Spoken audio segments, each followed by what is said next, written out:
அனைவருக்கும் வணக்கம். தினம் ஒரு திருக்குறள். பொருட்பால் அமைச்சியல். அதிகாரம் 71. குறிப்பு அறிதல். குறள் எண் 706. அடுத்தது காட்டும் பளிங்கு போல் நெஞ்சம் கடுத்தது காட்டும் முகம்.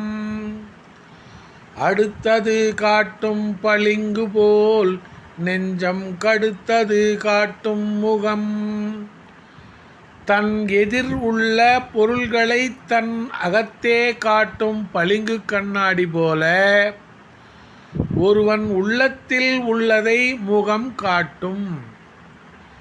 தன் எதிர் உள்ள பொருள்களை தன் அகத்தே காட்டும் பளிங்கு கண்ணாடி போல ஒருவன் உள்ளத்தில் உள்ளதை முகம் காட்டும். குறள் வழி நடப்போம், வாழ்வின் உன்னத நிலையை அடைவோம். நன்றி, வணக்கம்.